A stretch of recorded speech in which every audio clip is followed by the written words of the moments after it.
অহর্নিশির প্রধান উদ্দেশ্য শ্রোতাদের বিনোদন, কোনো ধর্মীয় সম্প্রদায় এবং কোনো ব্যক্তিগত বিশ্বাসকে আঘাত করা নয়। আমরা আশা করব অহর্নিশির শ্রোতারা নিছক গল্প শোনার উদ্দেশ্যেই এই গল্পটি গ্রহণ করবেন। মদ্যপান, ধূমপান এবং মাদক সেবন স্বাস্থ্যের জন্য ক্ষতিকারক। স্যার, চক্রবর্তী সাহেবের দিকে তাকিয়ে সাত্তকী অবাক হয়ে গেল। এক দৃষ্টিতে কাগজগুলোর দিকে তাকিয়ে আছেন, উত্তেজনায় চোখ দুটো জ্বলছে। কিছু বুঝলে সাত্তকী? হিন্দু ফিলোসফির ওপর একটা লেখা, আর তো কিছু বুঝলাম না। ডোন্ট ইউ রিয়েলাইজ ষড়রিপুনি vices as per the Hindu philosophy? আগের পর্বে আপনারা শুনেছেন কলকাতা শহরের বুকে আবির্ভাব ঘটেছে এক সিরিয়াল কিলারের। একের পর এক মানুষ খুন করে শহরবাসীর কাছে সে হয়ে উঠেছে এক মূর্তিমান আতঙ্ক। মিডিয়া যাকে নাম দিয়েছে Jack the Ripper of Kolkata. মৃতদেহের সঙ্গে সে রেখে যায় একটি করে নম্বর লেখা কার্ড। 5 নম্বর মৃতদেহের সঙ্গে পাওয়া যায় 5/6 লেখা একটি কার্ড, যা থেকে পুলিশের অনুমান খুনি আরও একটি খুন না করে থামবে না। ওদিকে এই কেসের প্রধান ইনভেস্টিগেটর সাত্তকী মজুমদার এখনও পর্যন্ত খুনগুলোর কোনোই কিনারা করে উঠতে পারেননি। তাই ডিপার্টমেন্ট কেসটি ট্রান্সফার করে joint commissioner of intelligence agency Ardhendu চক্রবর্তীর কাছে। কেসের দায়িত্ব নিয়েই একের পর এক জট খুলতে খুলতে তিনি তল্লাশি করতে গিয়ে পৌঁছন রজতাভ সেনগুপ্তর ফ্ল্যাটে। অন্যদিকে শহরের এক প্রায়ান্ধকার বারের একটি নির্দিষ্ট টেবিলে দুজন মানুষের আলোচনায় উঠে আসে একটি শেষ কাজের কথা। কি সেই কাজ? অর্ধেন্দু চক্রবর্তী কি পারবেন এই কেসের কিনারা করতে? সাত্তকী মজুমদার কি পারবে জ্যাক দ্য রিপারকে শেষ খুন করা থেকে আটকাতে? সমস্ত প্রশ্নের উত্তর পাবেন এই গল্পের শেষে। তাহলে শেষ অবধি গল্পটি শুনুন এবং আমাদের জানান কেমন লাগলো অভিষেক দত্তর লেখা 6/6 দ্বিতীয় এবং শেষ পর্ব। বাকি 2 অফিসারও হতভম্ব। চক্রবর্তী সাহেবের হঠাৎ এই পরিবর্তনের কারণটা কেউই বুঝতে পারছে না। হিন্দু ধর্মে 6টা রিপুর কথা বলা আছে: কাম, ক্রোধ, লোভ, মোহ, মদ, মাৎসর্য। এবারে মার্ডারগুলো খেয়াল করো। প্রথম জন রেপ করেছিল, সুতরাং কাম। দ্বিতীয় জন রাগের মাথায়, তার মানে ক্রোধ। এক্স্যাক্টলি। তারপর প্রমোটার, লোভ। পুরো প্যাটার্নটা স্পষ্ট হয়ে উঠছে। মারোয়ারি মহিলা, ছেলের প্রতি অন্ধ মোহ। আর প্রফেসর, মদ অর্থাৎ ইগো। মিলে গেছে স্যার। প্রত্যেকের মুখে সাফল্যের হাসি। 6-এর সমাধান হয়ে গেছে। তাহলে নেক্সট ভিকটিম পরে ডিসকাস করব। Let us get out from here quick. জিক্স পাজলটা একদম মিলে গেছে স্যার।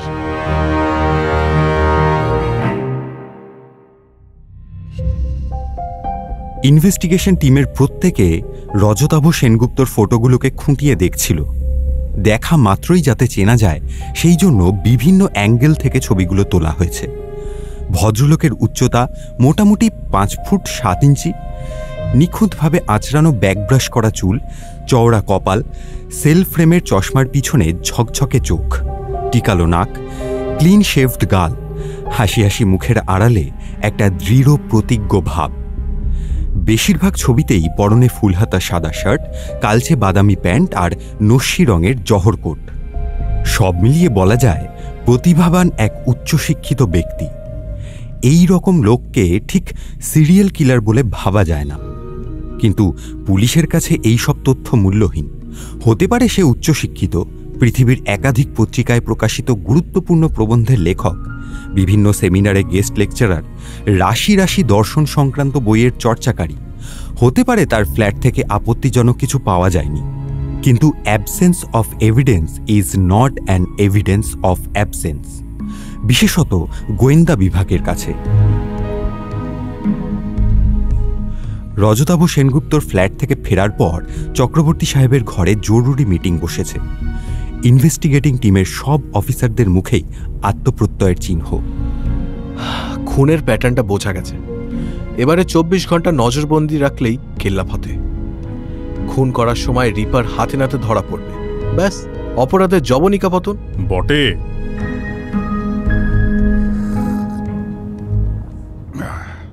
তাহলে বলো দেখি, ফার্স্ট ভিকটিমের পেনিস, সেকেন্ডের আঙুল আর ফোর্থের চোখ, এই প্যাটার্নের সঙ্গে কোথায় মিলছে?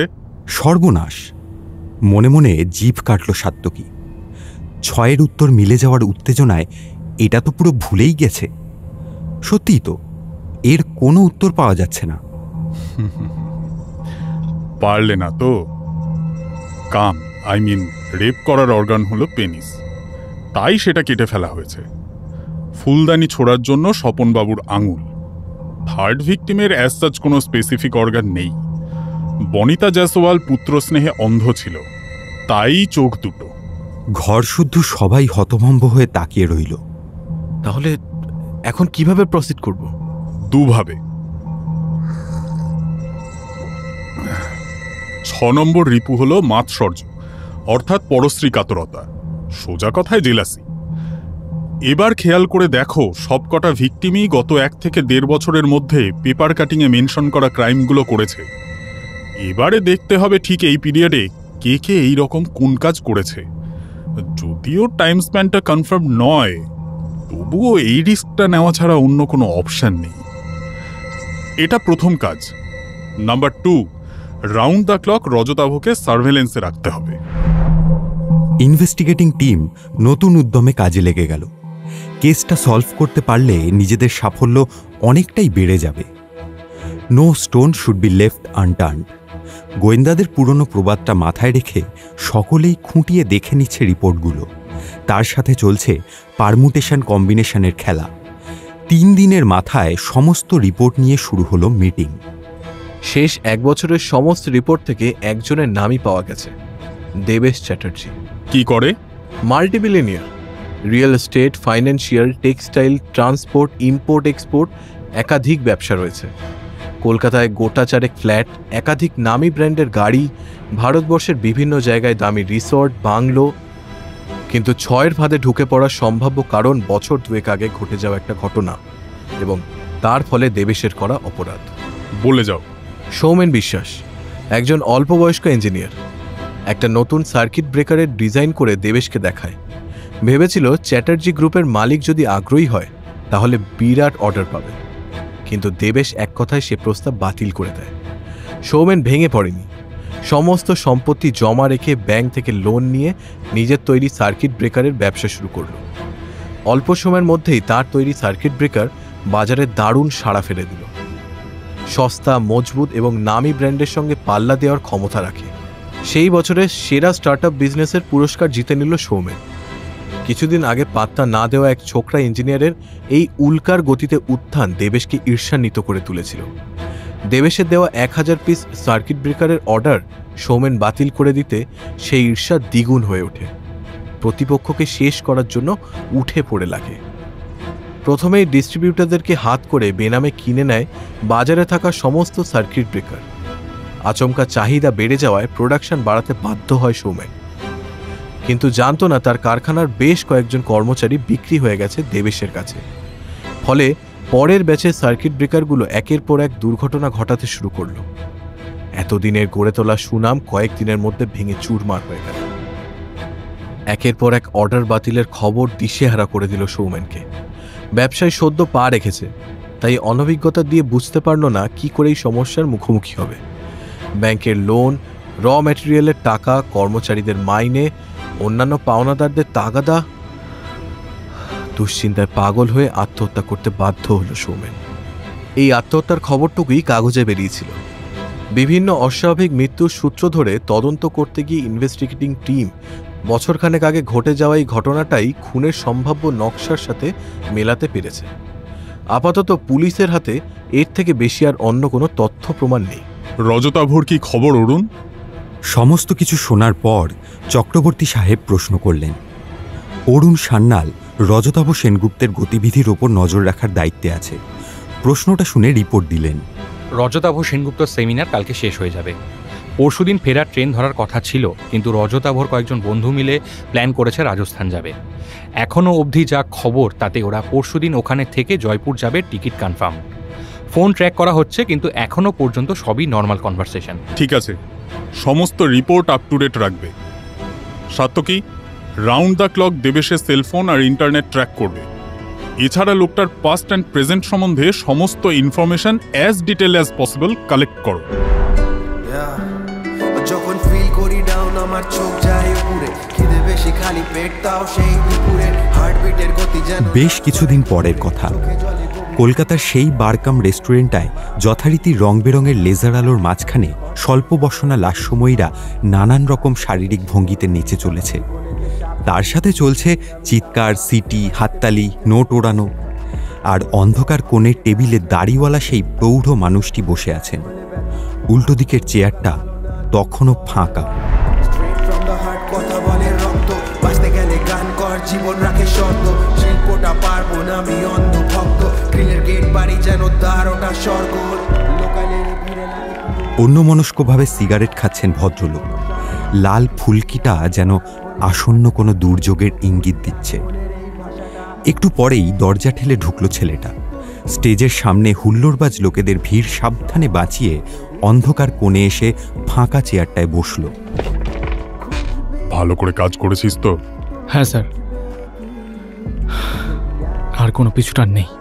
সমস্ত ইনফরমেশনও জোগাড় হয়ে গেছে। এই ফাইলটা দেখে নিস আর রেডি থাকিস। আমি রেডি স্যার, শুধু একটা রিকোয়েস্ট।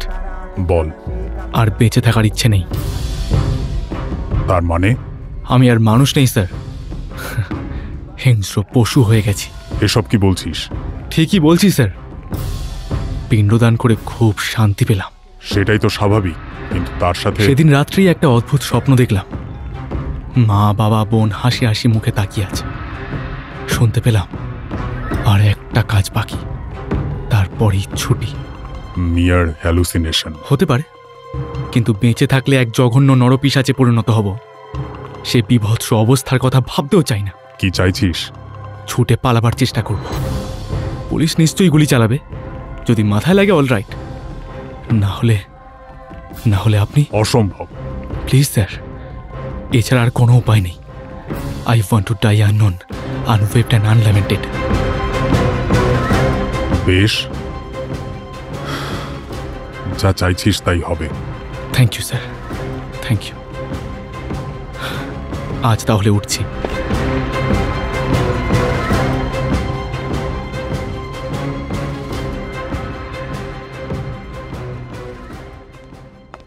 স্যার, দেবেশ এইমাত্র লায়লার সঙ্গে 10 মিনিটের মতন কথা বলল। এই উইকেন্ডটা ওরা বরানগরে গঙ্গার ধারে কোনো একটা বাড়িতে রাত কাটাবে। বুধবার 12টা নাগাদ সাইবার সেকশনের একজন ইন্সপেক্টর হন্তদন্ত হয়ে সাত্যকীর চেম্বারে ঢুকল। লায়লা মানে ওই নিউ টাউনের ফিমেল এসকর্টটা তো? হ্যাঁ স্যার, এই যে রিটেন স্ক্রিপ্ট। কিন্তু একটা ব্যাপার, অন্য একজনও এই কনভারসেশনটা ইন্টারসেপ্ট করেছে। তার মানে? সম্ভবত কোনো sophisticated cellphone spying software use করা হয়েছে। লোকেশন ট্র্যাক করতে পেরেছেন? না স্যার। এই খবরটাই সিরিয়াল কিলার ছাড়া আর কারুর কোনো দরকারে লাগার কথাই নয়। তার মানে দেবেশই অজানা 6 নম্বর। রিল্যাক্স। চক্রবর্তী সাহেব হাত তুলে সবাইকে শান্ত করলেন। ঠান্ডা মাথায় মেটিকুলাসলি এগোতে হবে। 15 মিনিটের মধ্যেই চক্রবর্তী সাহেবের চেম্বারে ইনভেস্টিগেটিং টিমের সকলে চলে এসেছে। সম্ভাব্য সাফল্যের আশায় প্রত্যেকের চোখ জ্বলজ্বল করছে। শুধু হুকুমের অপেক্ষা, তারপরেই শিকারের ওপর ঝাঁপিয়ে পড়বে। সাত্যকী, বাড়িটাকে আইডেন্টিফাই করে ডিটেল ইনফরমেশন কালেক্ট করো। দেবেশ আর লায়লার সমস্ত ফোন যেমন ট্যাপ করা হচ্ছে সেরকমই চলবে। বিভাস, সিআইডির এক্সপার্ট ফিল্ড স্টাফদের নিয়ে কয়েকটা টিম রেডি করো। দেবেশ, লায়লা আর বাড়িটার সন্ধান পাওয়ার পর সেটাকে রাউন্ড দ্য ক্লক সার্ভেলেন্সে রাখবে। একটা টিমের ইনফরমেশন অন্য টিম কোরাবোরেট করবে, কিন্তু কোনো টিম যেন অন্য টিমের কথা জানতে না পারে। অরুণ, রজতাভর ইনফরমেশন যেরকম রাখবে, তার সাথে ডিসি অফিস আর বরানগর অ্যান্ড অ্যাডজাসেন্ট সমস্ত পুলিশ স্টেশনের আইসিদের সঙ্গে পার্সোনালি কন্ট্যাক্ট করে বলে দাও জুরিসডিকশনের বাইরে কোনো ব্যাপারে যেন নাক না গলায়। খবরদার, ডিটেল কিছুই জানাবে না।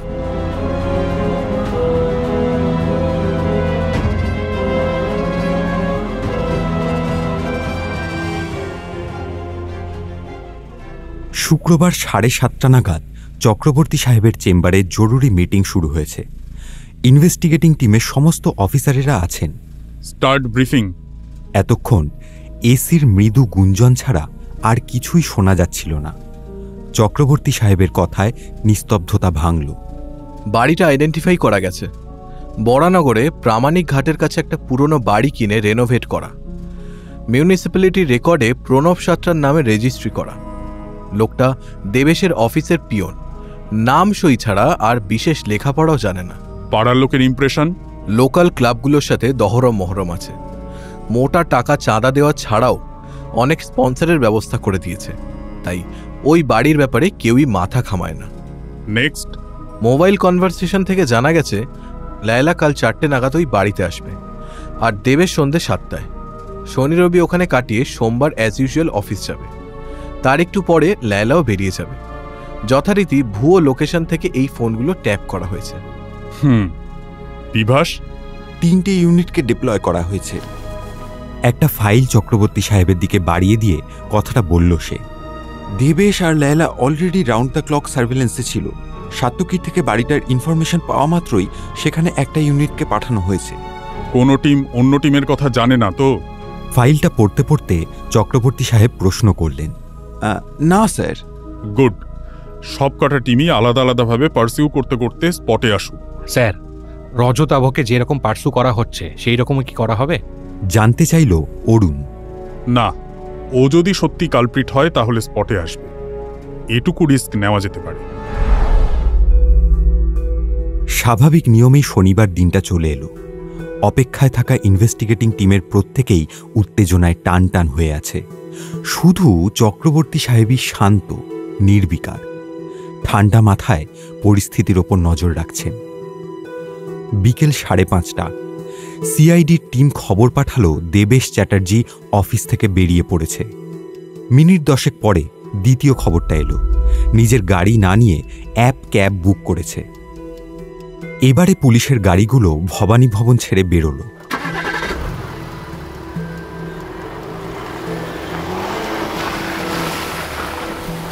শনিবার রাস্তাঘাট অন্যান্য দিনের থেকে একটু ফাঁকা। ঝড়ের গতিতে এগিয়ে চলল ইনভেস্টিগেটিং টিম। 6:15 সিঁথির মোড়ে পৌঁছে গাড়ি থেকে নেমে এলো সবাই। তারপর 1-2 ভাগ হয়ে অটো ধরে পৌঁছে গেল বরানগর বাজার। বাকি রাস্তাটা পায়ে হেঁটে যেতে হবে। 6:30 পায়ে হেঁটে দেবেশের বাড়ির কাছে চলে এলো তারা। প্রামাণিক ঘাট রোডটা সোজা গঙ্গার কাছে গিয়ে ডান দিকে বাঁক নিয়েছে। এখানে অনেকগুলো বাড়ি আছে। একসময় অঞ্চলটা বড়লোকদের ফুর্তির জায়গা ছিল। সেই বড়লোকদের তৈরি করা বাগান বাড়িগুলো উত্তর পুরুষদের দৈন্যতায় রক্ষণাবেক্ষণের অভাবে বেশিরভাগই ধ্বংসস্তূপ। এখন বেশিরভাগ বাড়িতেই কেউ থাকে না। সেই রকম 2টো বাড়িতে সিআইডির ফিল্ড অফিসারেরা রয়েছে। সাত্তকীরা ভাগাভাগি করে 2টো বাড়িতে ঢুকে পড়ল। এবার শুধুই অপেক্ষা শিকার আর শিকারী।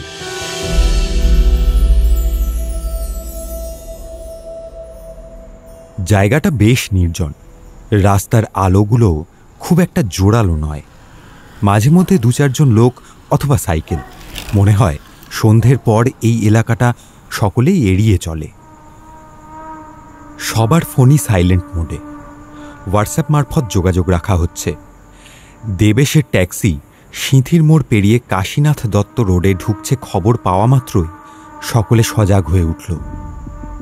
গোপাললাল ঠাকুর রোডের আগে ট্যাক্সি ছেড়ে দিল সে। একের পর এক খবর আসছে। এক দৃষ্টিতে রাস্তার দিকে লক্ষ্য রাখছিল সাত্তকী।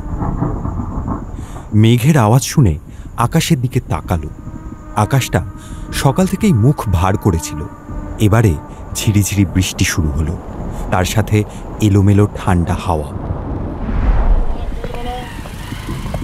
বরানগর বাজার ধরে পায়ে হেঁটে আসছে দেবেশ। জায়গাটা বাজার এলাকা, সবসময় লোকজনের ভিড়। এই জায়গাটা ঠিক ওই ধরনের খুনের উপযুক্ত নয়। তবুও সাবধানের মার নেই বলে সেখানেও সাদা পোশাকে সিআইডির অফিসারেরা আছেন।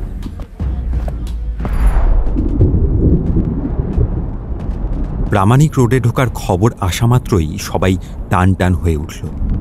রামকৃষ্ণ মঠ পার হয়ে খানিকটা দূরে একটা মিষ্টির দোকান অবধি তাকে অনুসরণ করা হবে। তারপর থেকেই রাস্তার দুধারে ভাঙা বাড়িগুলো শুরু হচ্ছে। প্রত্যেকটা বাড়িতেই বাছাই করা পুলিশ অফিসাররা আছেন। মিষ্টির দোকানটা পার হওয়া মাত্রই সবাই সজাগ হলো। কয়েক মুহূর্ত পরেই দেবেশ তাদের সামনে এসে পড়বে। সাত্তকী পকেট থেকে গ্লক 19 বের করল। পিস্তলটা হালকা, আকারেও ছোট, কিন্তু মারণ ক্ষমতা কম নয়। 1 কিলোমিটার দূরের লক্ষ্যবস্তুকেও নিখুঁত আঘাত করতে পারে। জায়গাটায় অনেকগুলো গলি আছে। সবকটা গলি কোনো না কোনো বড় রাস্তায় গিয়ে মিশেছে। সেখানে একাধিক সাদা পোশাকের পুলিশ মোতায়েন রয়েছে। কেউ পালাতে গেলেই তাদের হাতে ধরা পড়বে। 7:05 দেবেশকে দেখতে পেল সাত্তকী। ধোপদুরস্ত পোশাক, হাতে একটা পোর্টফোলিও, রাস্তার ডান দিক ঘেঁষে চলছে। কয়েক সেকেন্ড পরেই সাত্তকীর সামনে দিয়ে চলে গেল দেবেশ। বাড়িটা আর একটু দূরেই। এতক্ষণ সজাগ থাকার পরে সাত্তকী হতাশ হল। বোধহয় কোনো কারণে খুনি আজকে কাজটা করবে না। সামান্য অন্যমনস্ক হয়েছিল। হঠাৎ একটা ধস্তাধস্তির আওয়াজ পেয়ে চমকে উঠল সাত্তকী। এক ঝলক তাকাতেই দেখল সরু গলিটার ভেতর থেকে দুটো হাত এক ঝটকায় দেবেশকে ভেতরে টেনে নিয়েছে। শুধু পোর্টফোলিওটা পড়ে রয়েছে। ঠিক তখনই শুরু হলো মুষলধারে বৃষ্টি। স্প্রিংয়ের মতন লাফিয়ে উঠল সাত্তকী। তারপর এক ছুটে ঢুকে পড়ল গলিটার মধ্যে। পিছন পিছন অন্যান্য অফিসারেরাও ছুটে আসছে। গলিটা ধরে ফুট 10 যেতেই চোখে পড়ল দুমড়ে মুচড়ে পড়ে থাকা দেবেশকে। রক্তের স্রোত বেরিয়ে আসছে। দেহটা উল্টে দিতেই দেখল সরু ধারালো কোনো অস্ত্র দিয়ে গলাটা এঁফোড় ওফোড় করে দিয়েছে খুনি। এক আঘাতেই মৃত্যু হয়েছে তার। সাত্তকীর লক্ষ্য সামনে। একটা ছায়ামূর্তি ছুটে পালাচ্ছিল। পিস্তল উঁচিয়ে পিছু নিল সাত্তকী। দাঁড়াও, দাঁড়াও বলছি। বারবার থামতে বলার পরেও ছায়ামূর্তিটা প্রাণপণে ছুটছিল। আর একটু দূরে গেলেই বড় রাস্তা। সেখানেও সাদা পোশাকে গোয়েন্দা দপ্তরের অনেক পুলিশ আছে। কিন্তু এই লোকটাকে বিশ্বাস নেই।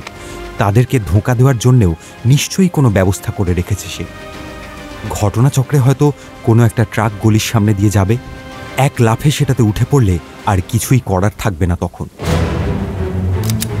সেফটি ক্যাচ সরিয়ে ছায়ামূর্তির হাঁটু লক্ষ্য করে ট্রিগার টানল সাত্তকী। মাটি থেকে কয়েক ফুট উঁচুতে ছিটকে উঠে মুখ থুবড়ে পড়ল লোকটা। বার দুয়েক ঝটকা দিয়েই শরীরটা থেমে গেল। ঊর্ধ্বশ্বাসে ছুটছে সাত্তকী। লোকটার পরিচয় জানতেই হবে। সাত্তকী উত্তেজিত না থাকলে খেয়াল করত নিজের ট্রিগার টানার ঠিক পরের মুহূর্তেই আরেকটা গ্লক 19 গুলি ছুঁড়েছে। কিন্তু সাইলেন্সার লাগানো থাকায় শব্দটা অনেকগুলো ভারী বুটের আওয়াজে চাপা পড়ে গেছে। প্রায় উড়ে গিয়ে লোকটার কাছে পৌঁছল সাত্তকী। উপুড় হয়ে পড়ে আছে সে। ঘাড়ের ঠিক ওপরে একটা ছোট্ট ফুটো দিয়ে চুইয়ে পড়ছে রক্ত। দেহটাকে উল্টে দিতেই চমকে উঠল সে। এ তো রজতাভ সেনগুপ্ত নয়?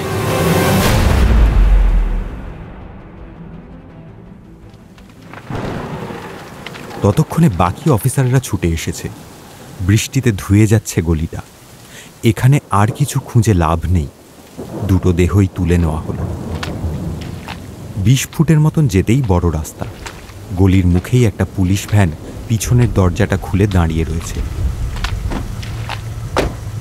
দেহ দুটোকে তার মধ্যে তুলে দেওয়া হলো। তার সাথে কয়েকজন অফিসারও ভ্যানে উঠে পড়ল। বাকিরা দাঁড়িয়ে থাকা অন্য গাড়িগুলোতে। তারপরে সবকটা গাড়ি ফুল স্পিডে লালবাজারের দিকে রওনা হলো।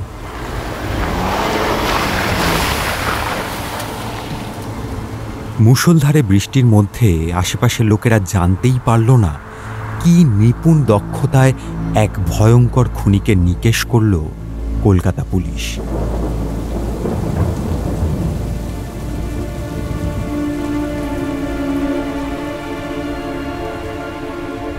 লালবাজারে ফিরে জামাকাপড় পাল্টে সবাই খুনির পরিচয় জানার জন্য ব্যস্ত হয়ে উঠল। ইতিমধ্যেই বিভিন্ন অ্যাঙ্গেল থেকে ছবি তুলে নেওয়া হয়েছে। সেগুলোকে কম্পিউটারে ফেলে অপরাধীদের মুখের সঙ্গে মেলানোর কাজ শুরু হয়ে গেল। বাকিরা শুরু করল ফিঙ্গারপ্রিন্ট দিয়ে খোঁজা। আধ ঘন্টা পরেই দুই দলই হতাশ হয়ে থেমে গেল। কোনো অপরাধীদের সঙ্গেই মেলানো যাচ্ছে না। লোকটার পরনের কালো টি শার্ট আর গাঢ় নীল রঙের প্যান্ট খুলে ফেলা হলো। পকেটে কিছু খুচরো টাকা ছাড়া আর কিছুই নেই। এবারে খোলা হলো অন্তর্বাসগুলো। শনাক্তকরণ চিহ্নের জন্য বিবস্ত্র শরীরটার প্রতিটা অংশ খোঁজা হলো। না, সেখানেও কোনো উত্তর নেই। যেন হাওয়ার থেকে এসে হাওয়াতেই মিলিয়ে গেল লোকটা।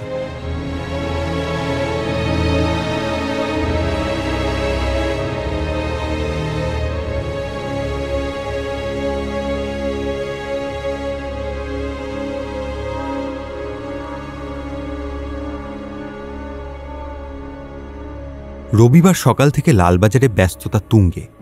খুনির পরিচয় বার করা, দেবেশ চ্যাটার্জির মৃত্যুটাকে লোকের চোখের আড়ালে রাখা এবং সবচেয়ে বড় সমস্যা মিডিয়াকে সামলানো। বিভাস প্রস্তাব দিল, পুরনো রেকর্ড থেকে মরে গেছে অথচ কেউ জানে না এমন কোনো ক্রিমিনালের নাম বলা যেতে পারে। দরকার হলে পুরনো কোনো আনসলভড মার্ডারের রেফারেন্সও দেওয়া যেতে পারে। তদন্তের স্বার্থে এর থেকে বেশি কিছু জানানো সম্ভব নয় বলে মিটিং শেষ। 5-7 দিন পরে পাবলিক এমনিতেই সব ভুলে যাবে। কিন্তু স্যার, দেবেশের ফ্যামিলিকে কিভাবে হ্যান্ডেল করা হবে? সেটা ভেবেছি বিভাস। দেবেশের মিসেসকে স্বামীর এক্সট্রা ম্যারিটাল অ্যাফেয়ারের কথা জানিয়ে প্রস্তাব দেওয়া হবে। পুলিশের সাথে কোঅপারেট করলে ফ্যামিলির প্রেস্টিজে দাগ পড়বে না। দারুণ আইডিয়া। ঘরের কেচ্ছা বাইরে না যাওয়ার জন্য ভদ্রমহিলাকে রাজি হতেই হবে। অতএব 6 নম্বর খুনটা করার আগেই সিরিয়াল কিলার এনকাউন্টারে খতম। খুনির পরিচয় বার করা ছাড়া অন্য সমস্ত কাজই দুপুরের মধ্যে শেষ হয়ে গেল। যে অস্ত্র দিয়ে দেবেশকে খুন করা হয়েছে সেটিকেও উদ্ধার করা গেছে।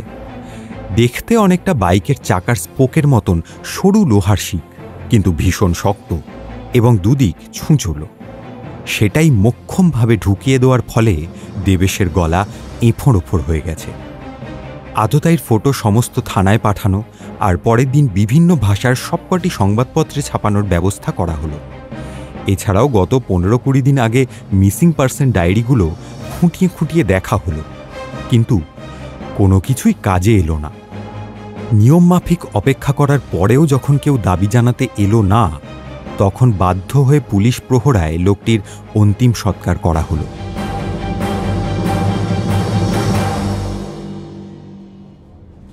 এতদিন বাদে ইনভেস্টিগেশন টিম নিঃশ্বাস ফেলার সময় পেয়েছে। চক্রবর্তী সাহেবের ঘরে সবাই বসে গল্প করছে। হালকা জলখাবারের ব্যবস্থা হয়েছে। সবাই খোশ মেজাজে থাকলেও সাত্তকী এই খুশির মধ্যে সামিল হতে পারছে না। কোথায় যেন একটা অসঙ্গতি রয়েছে, আর সেটাই অস্বস্তির কাঁটা হয়ে বিঁধছে। কংগ্রাচুলেশন সাত্তকী। বৃষ্টির মধ্যে প্রায় 50 ফুট দূর থেকে লোকটাকে মারা, not a matter of joke. ওটা আমার ছোড়া গুলি নয়। আমি তো হাঁটু লক্ষ্য করে গুলি চালিয়েছিলাম। সেটা ঘাড়ে লাগবে কি করে? খুব এক্সাইটেড ছিলে, তাই খেয়াল করুনি হোঁচট খেয়ে লোকটা সামনের দিকে ঝুঁকে পড়েছিল। কোমর লক্ষ্য করে ছোড়া গুলি ঘাড়ে লাগবে, এটাই তো ন্যাচারাল। হবে হয়তো, কিন্তু সাত্তকী কিছুতেই অস্বস্তিটা ভুলতে পারছে না। রিল্যাক্স, কেসটা ক্লোজ হয়ে গেল, এটাই যথেষ্ট। লোকটাকে কিন্তু আইডেন্টিফাই করা গেল না। আত্মীয় স্বজনও কেউ এলো না। জাস্ট বেওয়ারিশ লাশ হিসেবে পুড়িয়ে দেওয়া হলো। কি করে এত ক্যাজুয়ালি নিচ্ছ অরুণ? কি দরকার সাত্তকী? প্রত্যেকটা ভিকটিমই তো হোয়াইট কলার ক্রিমিনাল। টাকা আর ইনফ্লুয়েন্সের জোরে শাস্তি এড়িয়ে এরা বহাল তবিয়াতে ছিল। যে কর্তব্যটা পুলিশের করার কথা, সেটা ওই সো কল্ড সিরিয়াল কিলারটা ধরা পড়ার ঝুঁকি নিয়েও একা হাতে করেছে। সবই যখন চুকে বুকে গেছে, তখন let him rest in peace. কিন্তু পুলিশের হয়ে কাজ করা এরকম এক উপকারীকে আইডেন্টিফাই করাটা কি উচিত নয়? অ্যাটলিস্ট গ্র্যাটিচিউড জানানোর জন্য। অল রাইট, তাহলে ইনভেস্টিগেশন চালিয়ে যাও। বিরক্ত হলো সাত্তকী। মৃতদেহ থেকে বের হওয়া গুলিটা গ্লক 19-এর ঠিকই, কিন্তু মন বলছে সে গুলি তার পিস্তল থেকে বের হয়নি। কিন্তু সেটা প্রমাণ করার কোনো জায়গা নেই, অতএব চুপ করে থাকাটাই ভালো। অরুণের নিশ্চিন্ত মুখটা দেখেও আরও বিরক্ত লাগছে। এতদিনে যেন বিরাট একটা সমস্যা থেকে মুক্তি পেয়েছে। প্লিজ নিজেদের মধ্যে এরকম করো না। আর সাত্তকীর কথাটাও ঠিক, ব্যাপারটা শেষ হয়ে গেলেও অনেকগুলো প্রশ্ন থেকেই যাচ্ছে। আপনার কি ধারণা স্যার? জানি না সাত্তকী, 6 সংখ্যাটা যদি রিপুকে ইন্ডিকেট করে তাহলে হিন্দু ফিলোসফি সম্পর্কে লোকটার জ্ঞান আছে। সেক্ষেত্রে প্রফেসর বসাকের সঙ্গে কোনো রিলেশন থাকলেও থাকতে পারে, কিন্তু বাকিদের ক্ষেত্রে কিছুই মাথায় আসছে না। এরকম জট পাকানো কেস আগে কখনো দেখিনি। তবে একটা ব্যাপার ঠিক, he wanted to be unknown. সরকারিভাবে কেসটা মিটে গেছে, অতএব ফাইল ক্লোজ করে দেওয়া হলো। কিন্তু সাত্তকীর মন থেকে খচখচানিটা এখনো যায়নি। সে নিশ্চিত লোকটা শরীর থেকে বের করা বুলেটটা তার পিস্তলের নয়। তাহলে অপারেশনের সময় থাকা পুলিশের মধ্যেই কেউ কি গুলিটা ছুঁড়েছে? এবার খুব ক্লান্ত লাগছে সাত্তকীর। শুধু শুধুই যেন আলেয়ার পিছনে ছুটছে সে। অনেক হয়েছে, এবারে থামো। নিজেকেই ধমক দিল সাত্তকী।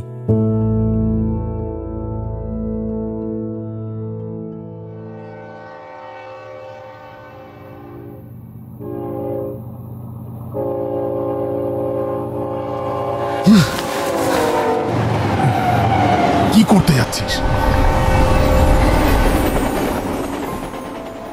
নিজের বাড়িতে জানালার ধারে অন্যমনস্কভাবে দাঁড়িয়েছিলেন প্রৌঢ় মানুষটি। 4 বছর আগের ভাইফোঁটার দিনটার কথা আজ বড্ড বেশি করে মনে পড়ছে তার। নাম কি? প্রাণপণে হাঁপাচ্ছিল ছেলেটা, কপালে বিন্দু বিন্দু ঘাম। প্রীতম প্রতাপ শর্মা। প্রতিবার এই কয়েকটা দিন সপরিবারে অন্ডালে বোনের বাড়িতে কাটা নেই প্রৌঢ় মানুষটি। ভগ্নিপতি নিখিল ইস্টার্ন কোলফিল্ডের এরিয়া ম্যানেজার। অনুসুয়াও দিল্লি থেকে পিসির বাড়িতে চলে আসে। সমবয়সী পিস্তুত বোন প্রিয়াঙ্গদার চুটিয়ে আড্ডা, ননদ ভাজের গল্প আর দামি ওয়াইন সহযোগে নিখিলের সাথে দাবা খেলার মধ্যে দিয়ে দুই পরিবারের কয়েকটা দিন হাসি ঠাট্টা আনন্দে দিব্যি কেটে যায়। মরতে যাচ্ছিলি কেন? কেসটা কি? পরীক্ষায় ফেল, প্রেমে ছ্যাঁকা, চাকরি না পাওয়া, পাওনাদারের হুমকি? আমরা শিশুদিয়া রাজপুত। তার মানে? শিশুদিয়ারা মেবারের আদি বাসিন্দা। মহারানা প্রতাপও আমাদেরই বংশের। যুদ্ধ করা পুরুষদের আর পুরুষরা যুদ্ধে হেরে গেলে মহিলাদের জহরব্রত পালন করাই শিশুদিয়াদের বংশধর্ম। তার সঙ্গে সুইসাইডের কি সম্পর্ক? আমার বোন। এগিয়ে দেওয়া বোতল থেকে ঢকঢক করে বেশ খানিকটা জল খেয়ে জবাব দিল সে। আশ্চর্য হলেন প্রৌঢ় মানুষটি। দীর্ঘ কর্মজীবনে আত্মহত্যার এই রকম কোনো কারণ শোনেননি তিনি। আচ্ছা, মা বাবা সব সম্পত্তি মেয়েকে দিয়ে গেছেন আর বোন ভাইকে ঘর থেকে বের করে দিয়েছে, তাই তো? টলটলে জল ভরা দু চোখ মেলে তাকালো ছেলেটা। যে পৃথিবীতে নেই সে কি করে ভাইকে ঘর থেকে বের করে দেবে? অবশ্য বেঁচে থাকলে ওই কাজ করতো না। দরকার হলে ভাইয়ার সাথে গাছতলায় কাটাতো। কিন্তু নিখিল একটা জরুরি মিটিং অ্যাটেন্ড করতে অফিস গেছে। দুপুরবেলায় নিটোল দিবানিদ্রা দিলেও সন্ধেটা কাটতে চাইছিল না। মামাতো পিস্তুত বোন আর ননদ ভাজ একসাথে গল্প করছে। একটু পরে পরেই ভেসে আসছে হা হা হি হি সহযোগে সমবেত হাসি।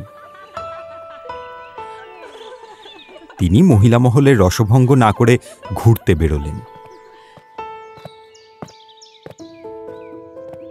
রেললাইনের ধারে একটা পরিষ্কার পাথরের ওপর চুপ করে বসেছিলেন তিনি। এলোমেলো ভাবনাগুলো সিগারেটের ধোঁয়ার মতোই মিলিয়ে যাচ্ছিল। জায়গাটা সত্যিই সুন্দর। কোনো জনপ্রাণী নেই। সামনে রেললাইন, তার একদিকে ফাঁকা প্রান্তর, অন্যদিকে ঘন জঙ্গল।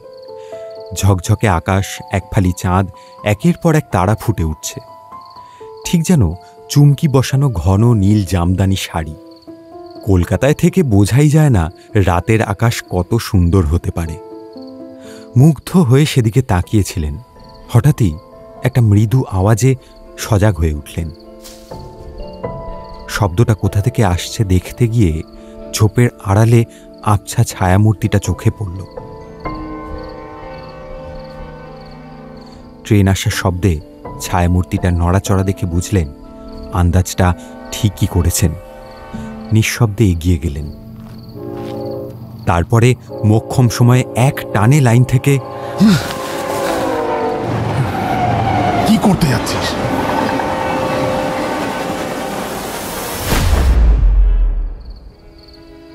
নে ধর। একটা সিগারেট বাড়িয়ে দিলেন। সবার আগে ছেলেটার নার্ভকে স্বাভাবিক করতে হবে। থ্যাঙ্কস। লাইটার দিয়ে সিগারেটটা ধরাতে গিয়ে মুখটা দেখতে পেলেন তিনি। এক ঝলকে মেপে বুঝলেন ছেলেটি সম্ভবত কোনো ভদ্রবংশের সন্তান। প্রীতি আমার থেকে 1.5 বছরের ছোট। বছর 4 আগে বাবা চলে গেলেন। যাওয়ার পরেই মা অসুস্থ হয়ে পড়লেন। প্যারালাইসিসে সম্পূর্ণ শয্যাশায়ী। আমি তখন 19, প্রীতি 17। দূর সম্পর্কের এক মাসির কেউ ছিল না। আমাদের কথা শুনে চলে এলেন। সংসার সামলানোর সমস্যাটা মিটল। আর রোজগার করার জন্য ক্লাস 12 পাশ করে কাকার দোকানে কাজ শুরু করলাম। চুপচাপ কথাগুলো শুনে যাচ্ছিলেন প্রৌঢ় মানুষটি। জানতেন স্বাভাবিক হলে ছেলেটা নিজেই সবকিছু জানাবে। প্রীতিও ক্লাস 10 পাশ করে কাকার ব্যবসায় জয়েন করতে চেয়েছিল। আমিই বারণ করলাম। পড়াশোনায় ভালো ছিল তো, তাই চেয়েছিলাম ফ্যামিলির অন্তত একজন উচ্চশিক্ষিত হোক। তখন কি জানতাম এটাই সর্বনাশের কারণ হয়ে দাঁড়াবে। সর্বনাশ কেন? মাকে দেখে কষ্ট পেতাম। প্রীতি আর আমার খুব ইচ্ছে ছিল একটু টাকা পয়সা জমলেই ভালো করে চিকিৎসা করাবো, মা আবার আগের মতো হয়ে উঠবে। কিন্তু চুপ করে রইলেন প্রৌঢ় মানুষটি। ছেলেটির জীবন ক্রমশ জটিল থেকে জটিলতর হয়ে উঠছে। কিন্তু ব্যাপারটা কোন দিকে বাঁক নিতে চলেছে সেটা এখনো বুঝতে পারছেন না তিনি। একে অন্যের বন্ধু ছিলাম, তাই সব কথাই নিজেদের মধ্যে শেয়ার করতাম। সেই সূত্রে একদিন রাকেশ বলে একটা ছেলের কথা জানলাম। কয়েকদিন ধরেই প্রীতিকে বিরক্ত করছিল। তারপর পরের দিন কয়েকজন বন্ধুকে নিয়ে রাকেশকে হাতে নাতে ধরলাম। কথা কাটাকাটি থেকে মারামারি শুরু হলো। সুরজের সপাট ঘুষি খেয়ে রাকেশের একটা বন্ধু মাটিতে ছিটকে পড়তেই ওরা ভয় পেয়ে গেল। তারপর ইয়াদ রাখনা বলে দলবল সমেত বাইকে চড়ে পালালো। প্রৌঢ় মানুষটি টান টান হয়ে উঠলেন। এবারে ব্যাপারটা বুঝতে পারছেন। নরপিশাচটা নিজের পাশবিক লালসা মিটিয়ে ফুলের মতন মেয়েটাকে। বোনের ইজ্জত বাঁচাতে পারিনি। রাকেশকে মারার চেষ্টা করেছিলাম, কিন্তু কিছুতেই নাগাল পেলাম না। তাই এ জীবন রাখার কোনো মানে নেই। যদি রাকেশকে মারার ব্যবস্থা করে দিতে পারি তাহলে অন্য কয়েকটা কাজ করতে পারবি। শিশুদিয়ারা বন্ধুত্বের মর্যাদা রাখতে জানে। মানুষ মারতে পারবি যদি রাকেশের মতন লোক হয়। আলবাত। প্রীতমের চোখে বংশ রক্তের আগুন জ্বলে উঠল। মহারানা প্রতাপের রাজ্যে এইরকম অপরাধীদেরকে ভয়ঙ্কর শাস্তি দেওয়া হতো। সে বংশের ছেলে হয়ে কিন্তু অপরাধের প্রমাণ চাই। বেশ, দেব। এখন কোথায় থাকিস? আসানসোলে, মনোহর দাস রোড। অনুসূয়ার সঙ্গে প্রফেসর বসাকের অসভ্যতার কথাটা কেউই জানে না। একা পেয়ে ঘর বন্ধ করে জড়িয়ে ধরতেই সপাটে চড় কষিয়ে চলে এসেছিল অনুসূয়া। কেরিয়ার শেষ করার জন্য প্রফেসর বসাক উঠে পড়ে লেগেছেন জানা মাত্রই মেয়েকে কলকাতা থেকে সরিয়ে দিল্লির জেএনইউতে অ্যাডমিট করিয়েছিলেন। অবশ্য তাতে ভালোই হয়েছে। অনেক বেশি রিসোর্সফুল ফ্যাকাল্টি থাকায় ব্রিলিয়েন্ট রেজাল্ট করে ডক্টরেট করছে। তখন থেকেই প্রফেসর বসাক সম্পর্কে খুঁটিনাটি খবর জোগাড় করেছেন এই প্রৌঢ় মানুষটি। আপাতদৃষ্টিতে শিক্ষিত, ভদ্র, মার্জিত, সদা হাস্যময় প্রফেসরটির আড়ালে লুকিয়ে আছে উচ্চাকাঙ্ক্ষী ধূর্ত আত্মগর্বী এক শয়তান। প্রফেসর সাহেবের থিওরির সামান্যতম ভুল আবিষ্কার করা ছাত্রর শিক্ষাজীবন নষ্ট করে দিয়েছেন। সম্ভাবনাময় বহু রিসার্চ ফেলোর সর্বনাশ করেছেন। অবলীলাক্রমে অন্যের রিসার্চ নিজের নামে বিদেশের পত্রিকায় ছাপিয়ে দিয়েছেন। কিন্তু এমন নিপুণভাবে সেগুলো করা হয়েছে যে কেউ বিন্দুমাত্র সন্দেহ করতে পারেনি। হতভাগ্য ছাত্রছাত্রীর পাশে দাঁড়িয়ে এমনভাবে সান্ত্বনা দিয়েছেন যাতে মনে হয় এমন ছাত্রবৎসল অধ্যাপক ভূভারতে নেই। এই প্রৌঢ় মানুষটি ঠিক করেছিলেন শিক্ষিত, মার্জিত, ভদ্র মুখোশধারী প্রফেসর বসাক নামক পশুটাকে নিশ্চিহ্ন করতেই হবে, না হলে অনেক অনেক সম্ভাবনাময় ছাত্রছাত্রী, তরুণ গবেষকের কেরিয়ার শেষ হয়ে যাবে। নিজের ক্ষমতা ব্যবহার করে লোকটাকে ঠান্ডা করতে এক মুহূর্ত লাগবে না ঠিকই, কিন্তু মিডিয়ার সেন দৃষ্টি থেকে অনুসূয়াকে বাঁচাতে পারবেন না। তাই সিদ্ধান্তটা নিতে বাধ্য হয়েছিলেন। আইনি পথে এগোনোর উপায় যখন নেই, তখন অন্য কোনো রাস্তা খুঁজতে হবে। ঠিক সেই সময়েই প্রীতমকে পেলেন। বোনকে বাঁচাতে না পারার লজ্জায় আত্মহত্যা করতে যাওয়া এক ভাইকে। দৃঢ় চিত্তের এক সিসোদিয়া রাজপুত যোদ্ধাকে যত্ন করে তৈরি করলেন আহত ক্ষিপ্ত বাঘের মতো নৃশংস এক জল্লাদ। টাকার জোরে আইনকে বুড়ো আঙুল দেখিয়ে সমাজে বুক ফুলিয়ে ঘুরতে থাকা কয়েকটা অপরাধীকে খতম করতে বিন্দুমাত্র দ্বিধা করবে না সে। খুব সতর্ক হয়ে কাজটা করতে হবে। উচ্চ পর্যায়ে সরকারি আধিকারিকরা অনেক সময়ই নিজেদের অজান্তেই কাউন্টার ইন্টেলিজেন্সের নজরদারিতে থাকেন। দীর্ঘ কর্মজীবনের অভিজ্ঞতা কাজে লাগিয়ে সাবধানে ধাপে ধাপে এগোতে শুরু করলেন। প্রথমেই মুছে ফেলতে হবে প্রীতমের পূর্ব পরিচয়। আসানসোলের বাড়িটা বিক্রি করে দিল প্রীতম। সামান্য কিছু রেখে বাকি টাকাটা মাসিকে দিয়ে দিল। চোখের জলে মাসি আর বোনপো চিরবিদায় নিল। বিক্রির আগে বাড়ি থেকে সমস্ত কিছু সরিয়ে নিয়েছিল সে। প্রতিবেশীরা জানল প্রীতম দিল্লিতে চাকরি পেয়েছে, আসানসোলের পাট চুকিয়ে সেখানে চলে যাচ্ছে। এবারে দরকার একটা ভুয়ো পরিচয়, আর সেই পরিচয়ের উপযুক্ত সরকারি কাগজ। বেশ কিছু কবরস্থান খোঁজার পরে এক পরিত্যক্ত খ্রিস্টান সমাধিক্ষেত্র থেকে পাওয়া গেল প্রার্থিত জিনিসটা। ঠিক তার জন্ম বছরে জন্মানো, কিন্তু 2 বছর বয়সেই মারা যাওয়া একটি শিশুর নাম।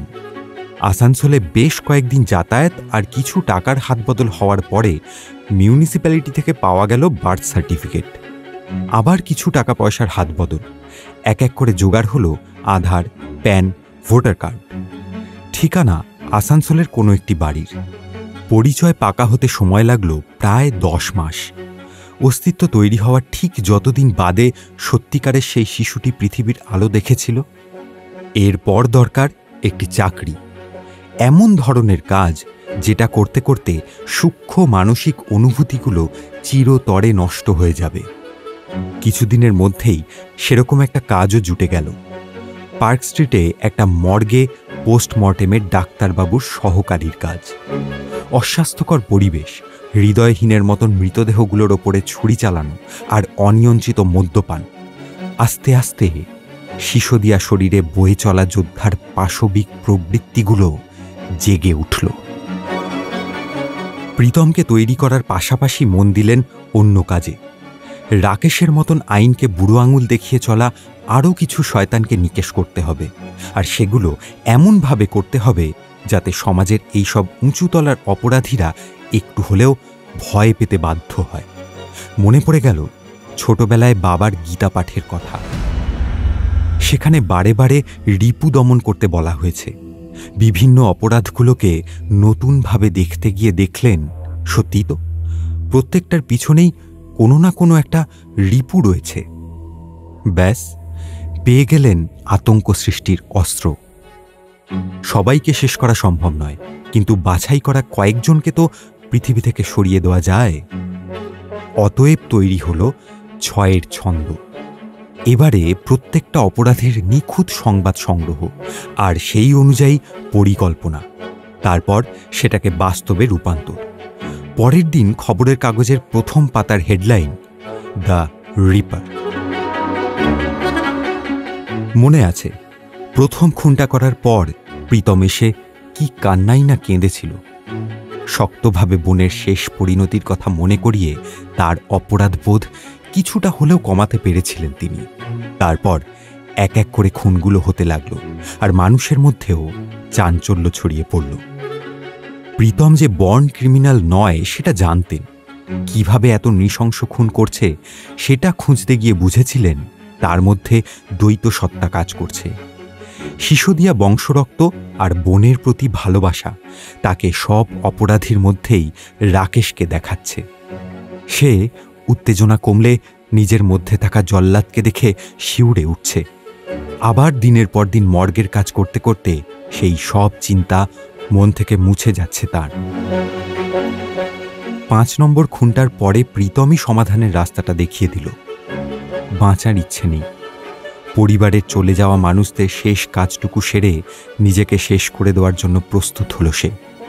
যে কোনো অপারেশনেই সাত্ত্বিক গ্লক পিস্তল ব্যবহার করে সেটা আগেই জানতেন প্রৌঢ় মানুষটি, তাই নিজেও একই পিস্তল নিয়েছিলেন, শুধু তাতে ছোট্ট একটা সাইলেন্সার লাগানো ছিল।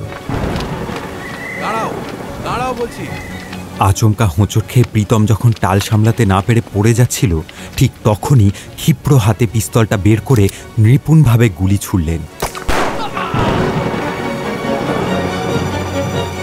একটুর জন্য সাত্ত্বিকের গুলিটা মিস হয়ে গেলেও অন্যটা ঘাড় এঁফোড় ওঁফোড় করে দিল। প্রীতমের শেষ অনুরোধটা কানে বাজছে তার। প্লিজ স্যার, এছাড়া আর কোনো উপায় নেই। I want to die unknown, unwaved and আনল্যামেন্টেড।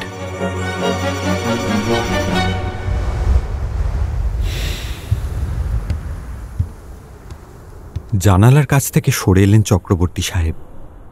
রজতাভর সাথে অনুসুয়ার এঙ্গেজমেন্টের কথাটা জানার পরেই সাত্ত্বিকী হয়তো সন্দেহ করবে, অজস্র পারমুটেশন কম্বিনেশনের অঙ্ক কষবে।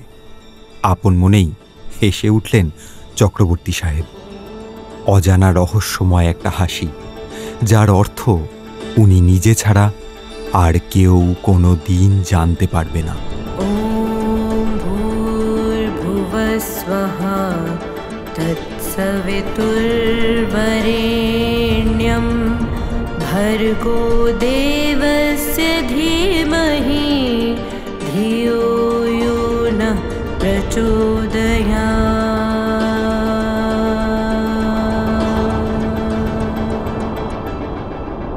আপনারা এতক্ষণ শুনলেন অভিষেক দত্তের লেখা 6/6 গল্প পাঠে এবং গল্পের সূত্রধার অভিজিৎ। মুখ্য চরিত্রে সুলিপ্ত, অনিকেত এবং আমি সৌমেন। অন্যান্য চরিত্রে বর্ণালী এবং টিম অহর্নিশি। শেষ হল 6/6।